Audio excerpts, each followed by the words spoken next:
Hey guys, welcome back. Today we're doing another IEM review. This is the Moondrop Blessing2 Dusk, tuned by Critical. I've actually wanted to do a review of this for quite a while now. This is the first ever good IEM I had, so I do have quite a bit of sentimental value attached to it as well. You can buy this one Oxygen Audio for $330 US, which is currently about 480 Australian. Without further ado, we'll get straight into it. So when it first comes, it does have like a plastic packaging over it, but I obviously took that off. Has an anime waifu print on the box, as does all the Moondrop IEMs. Now in the box just looks like this. We'll do a quick overview. You open it up and there's like some things like cards. So eventually the IEM actually comes like this, and the cable is separate. You just have to put the cable on yourself, and they do come with lots of spare tips and things like that are inside. The IEMs, I have them straight here. If you want to have a quick glamour at it, it's got nice engraving on it. It's metallic, very solid. I really dig this anime waifu printing on it, or engraving, because not many IEMs get to do that. So they do get a little bit of wear after a while here and there. You don't notice these things, but they do kind of show the scratches if you inspect closely. General though, they still look really good. Build quality is insane. They feel really solid. It's a nice acrylic. You can see the drivers inside, which we'll talk about a bit later. And obviously, I think one of the major complaints that does come with this IEM is, so in the design of it, as you can see here, there is no sweat guard that other IEMs tend to have. They actually come with these little sweat guards that are stickers, and you can stick them on yourself, but there's a 50% chance that every time you pull off the air tip, that is going to get ripped off along with it. So eventually I was just like, I'm just going to use it without them. That doesn't change the sound in any way. There isn't really much risk in actually having issues with the IEM from that, but we'll talk more about that in slightly after. Also, the nozzles themselves are pretty big. If you do want to buy replacement air tips, make sure that you get the correct size, because these aren't the same as like standard IEMs. Like over here on my D16 Divinities, this air tip does not fit onto this one. The cable itself comes like this. It's, in short, very dog shit, and you should just never use this at all. So if you guys do plan on buying this IEM, while you're at it, just buy a cable as well, and just never even take this out of the box. This cable is extremely thin, extremely flimsy, and will probably just break within the first couple of days of use. Any time that you're not careful, if you plug this into your computer and you stand up by accident without realizing you still have the IEMs in your ears, this cable's gonna rip. It's just gonna go, whoop, it's gonna snap in half. So do not use this cable. It degrades the sound quality, it picks up microphonics. It's not good. So make sure you buy a replacement cable. Maybe one day companies will start making good cables that come with IEMs. So the other thing is, this IEM in itself is actually pretty big. So especially for people with smaller ears out there, or for the ladies who generally also have smaller ears than the men, you guys might not like this because they might not fit you. Right, the IEM itself is a little bit bulky, it might not fit inside your ears, and the nozzle is also big, so that might be off-putting, and if that is the case, then that's just unfortunate. There's obviously other choices you can get that will work better for you. I forgot to mention, I actually got sold by this anime engraving. That's sort of why I got into this thing in the first place. I was like, oh fuck yeah, IEMs, oh what is this, anime waifu, okay, done. Right, who cares about the actual product, I like the anime. I'll have a little story to tell you guys as well. So when we came back to that sweat guard thing, right, there were times when I forgot to bring my AirPods with me to the gym, because I usually, I walk around, listened with this, and then I took the AirPods only to the gym, right? And then when I was at the gym, I was like, oh shit, today I didn't have my AirPods, guess I'm just still going to use this, right? Because I never leave the house without having my music on me. After multiple sessions of putting this through cardio and whatever, I'm pretty sure I damaged the left ear due to a sweat buildup and going inside of the IEM. So that started causing static noises and so on. So eventually I had to send this back to get repaired. Thankfully, Shinjin Audio, very, very good customer service. I had a good chat with their people multiple times. They remembered me, and all I did was send this straight back. They sent me an entire new unit after testing that indeed there was an issue. So instead of even trying to fix it, it was like, here's a brand new one. So big respect to the Moondrop customer service and warranty there. So if you guys do buy your stuff and you're like, oh, what about warranty? How's an issue? It is a bit of a hassle because it has to go back to China where their factory is. But nonetheless, they do honor their warranty and everything really well. So I'm pretty happy that I did get sent a brand new unit. But the key summary is, don't take these to the gym. Use these anywhere else except for the gym where you're going to put it through sweat. All right, unless you have the sweat guards, but then just keep in mind that those are basically one-time use things, and if you do put them on, don't ever take your air tips off. So first I gotta talk about the driver configuration, right? This is a 1 dynamic driver, 4 balanced armature driver IEM. So you can actually see that on the IEM itself, the nice acrylic. So this big round thing is the dynamic driver. These here are balanced armatures. That is also why there are 3 holes on the tip here. So you can see 1 big one, 2 small ones. So that's where the sound actually comes out of. Now, once again, the dynamic driver is solely responsible for bass. And then you have 2 balanced armatures that do mids and 2 balanced armatures that do treble, which means that things are tuned just to do their respective jobs, which gives it a really nice balance, and there's no bleeding of one thing trying to do the other. You know, with single dynamic driver equipment, sometimes that's an issue where the dynamic driver that's trying to do bass is also trying to do whatever else, and therefore that's kind of causes bloating and so on. That's why these IEMs with their hybrid drivers are supposed to be better and cleaner. It's like imagining you had a subwoofer trying to do female vocals. You know, it doesn't work. We'll go to the frequency response, right? And then that's also printed here on this graph. So I'm also going to chuck it on the screen, as you can see now. I talked about frequency responses a bit more in the previous video on the Truth Here 0, so that kind of covered a bit more information beyond just the review, so make sure you do watch that video. I think I'll start referencing that video a lot more in future audio reviews, just because I talked about information. Also a great review, you should watch it. So the bass is really good on these IEMs, right? I don't have much to say in terms of the frequency response, other than the bass is really good. There's deep extension, which is pretty rare on dynamic drivers. They usually struggle with sub-bass extension, but they go really well on this. And also, the dynamic driver slams super well, so you do get enough mid-bass and slam on the IEM. None of that bleeds into the mids, which is also good. For bass heads, you might want slightly more, but we can talk about that later. Mids are amazing. I don't really want to comment any more than that. All you gotta know is that any acoustic instrument, any male vocal, any female vocal, any whatever is amazing, right? The mids are the best part about this IEM. Lastly is the treble, the high end. And this is where I have a bit of complaint. I personally really dislike treble. I'm not a treble fan. What actually happens is as you get older, you start to like treble more because your hearing deteriorates and you lose high frequencies first. So younger people tend to actually like less treble and prefer more bass. The same thing applied to men more so than women. So with that being said, I did find the treble a bit too much. Now, obviously, most people, if you watch other reviews on this IEM, are going to say it's perfectly great. And I think for the average person, that is true. It's perfect, just not for me, right? I just personally prefer much less treble. I'm a bit more of a bass head.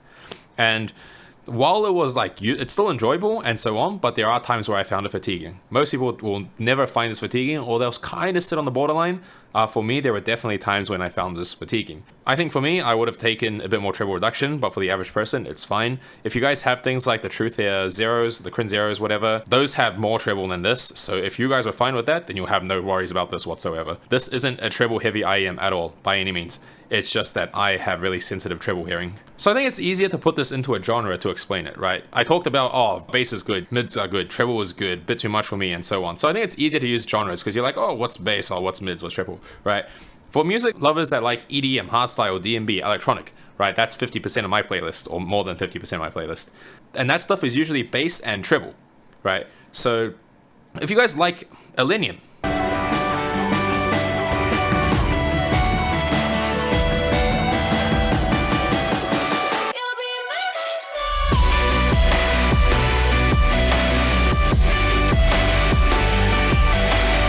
or certain hardstyle tracks,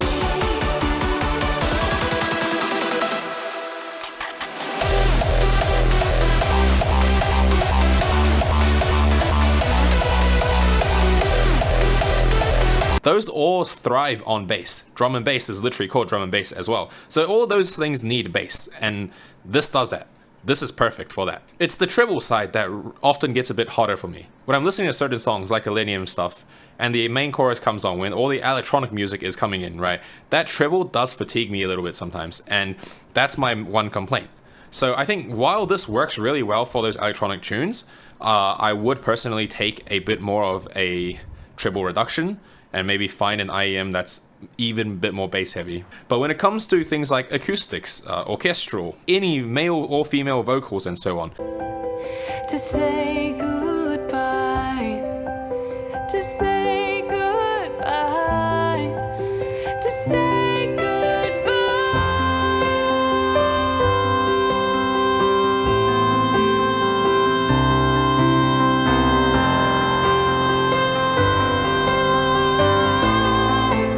To say goodbye, goodbye.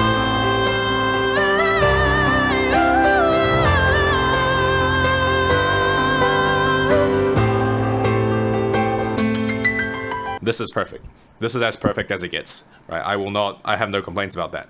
But it's more so on the electronic stuff, or even on some certain drum kits where they do things where they slap the sticks together, the wooden clicking sound, the snare drums or whatever. Those all kind of go into the upper mids slash treble side, and those do fatigue me a little bit.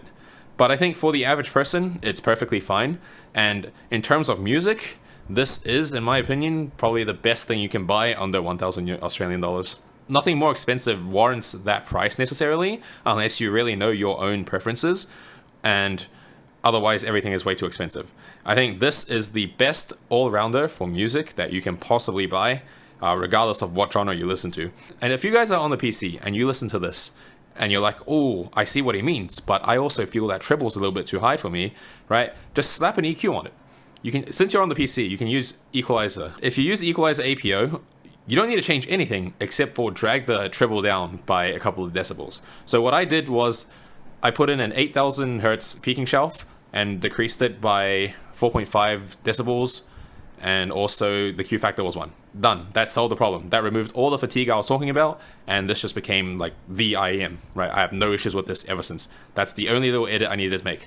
So obviously when I'm on the go, I might not be able to EQ this depending on what I'm using, but if it's just at the PC, this is done. That's all you need to do, and then this became perfect. So one thing to note is that sound is all relative.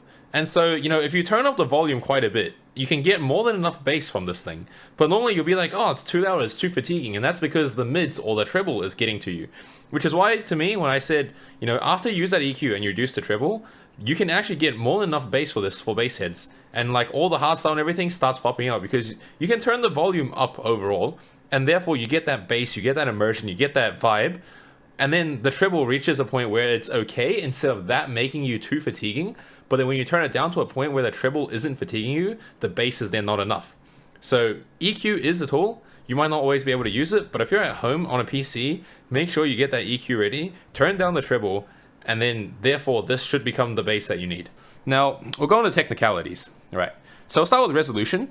The resolution on this is insane for the price, right? That'll give you a huge wow factor.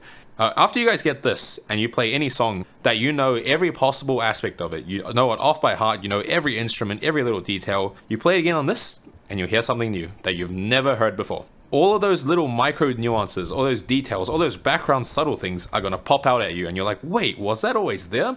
And then you'll go back to listen to it on your previous equipment and you'll be like, oh, it was, but I just never noticed it. This makes details pop out at you.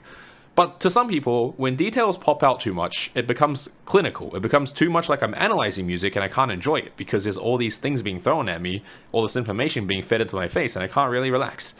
But somehow, this gives you that detail without making it clinical. Now, whatever Clinical did to tune this, it worked, right? Whatever Moondrop and Clinical did, they did an excellent job. Obviously, there's IEMs out there that have better resolution than this, but I think for 500 Australian dollars, this is pretty much as good as you'll get. You know, everything is perfect. Soundstaging is also really good. So I was actually quite surprised. There are many high-end IEMs, right? Ones that cost double, triple the price of this, and still somehow have worse soundstage. I think overall the soundstage, the width of the soundstage and so on for this IEM really does lie in the higher end percentile. So most IEMs will be actually worse than this. There are ones that are better, but you have to pay higher prices. And at the same price, IEMs with wider soundstage will probably have other issues that make it overall a worse option than this. Dynamics are good. So what I mean by dynamics is when things go quiet, they go quiet. And then suddenly when the track goes loud, it goes loud. That's what we call the dynamic range. That contrast between I don't change the volume on my software, on my PC, on my amplifier, whatever, right? But why sometimes it's quieter and why sometimes it's louder. And that range of volume at the same volume everywhere else is just based on the track is up to what the IEMs can do.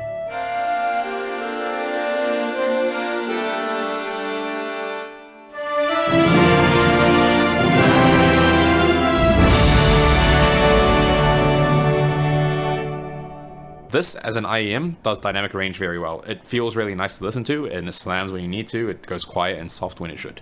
So imaging is alright, but for some reason, positional audio is just terrible. And what I mean by positional audio is distance gauging.